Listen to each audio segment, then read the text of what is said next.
আজকে আমরা কিছু শব্দ নিয়েছি। এখানে দেখা যাচ্ছে যে সকল শব্দে এই পাশের শব্দগুলোতে শুধুই জফলা ব্যবহার করা হয়েছে এবং এই পাশের শব্দগুলোতে জফলার সঙ্গে আকার ব্যবহার করা হয়েছে। তো আমরা অনেক সময় লিখতে গিয়ে দ্বিধায় পড়ে যাই, কখন শুধুই জফলা হবে আবার কখন জফলার সাথে আকার হবে। তো এটি জানার জন্য আমাদের সন্ধির কিছু সূত্র জানতে হবে। সন্ধির সূত্র, সন্ধির একটা সূত্র আছে এরকম: যদি এক পাশে হ্রস্ব ই অথবা দীর্ঘ ই প্লাস অন্য পাশে হ্রস্ব ই অথবা দীর্ঘ ই থাকে, তাহলে উভয় মিলে কি হয়? দীর্ঘ ই। এগুলো সংক্ষিপ্ত রূপও কিন্তু, হ্রস্ব ইকার অথবা দীর্ঘ ইকার প্লাস হ্রস্ব ইকার অথবা দীর্ঘ ইকার ইজিক্যাল টু দীর্ঘ ইকার।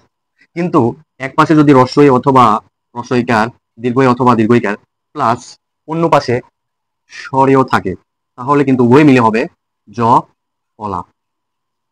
আবার ঠিক একই রকম এক পাশে যদি হ্রস্ব ই অথবা দীর্ঘ ই, অপর পাশে যদি আ হয়, তাহলে কি হবে? জফলা প্লাস আ কার।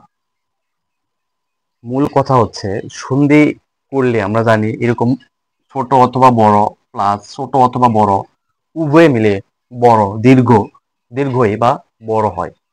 যেমন রবি, যেমন রবি যোগ ইন্দ্র, তাহলে এখানে রস্যই আছে প্লাস রস্যই, উভয় মিলে কি হবে?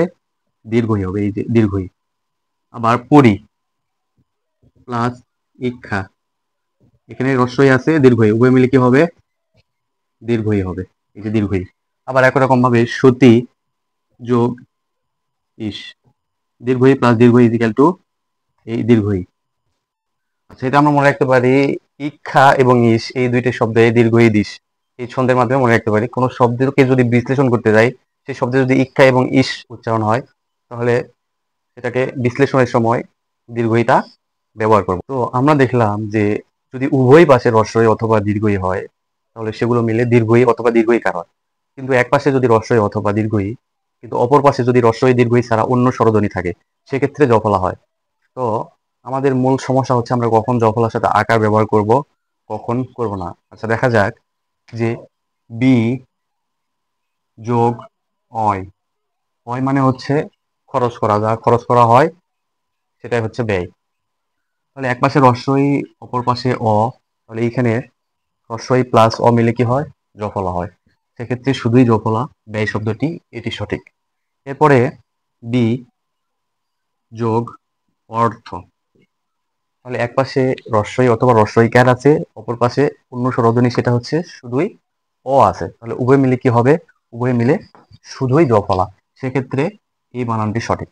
এরপরে বি যোগ আ যোগ ক্রি যোগ অন, এখানে দেখা যাচ্ছে রস্বই প্লাস আ আছে, তাহলে রস্বই প্লাস আ ইজিক্যাল টু কি হয়? জফলা আকার, সেক্ষেত্রে জফলা আকার এইটি সঠিক ব্যাকরণ দ্বারা।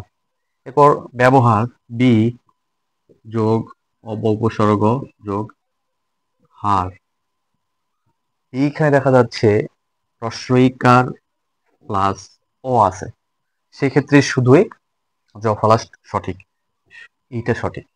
এরপর ব্যাকুল, বি যোগ আকুল, তাহলে এইখানে রস্বই প্লাস আ আছে, সেক্ষেত্রে হবে জফলা আকার ব্যাকুল।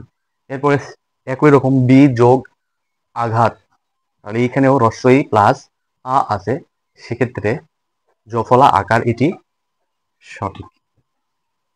ধন্যবাদ সবাইকে।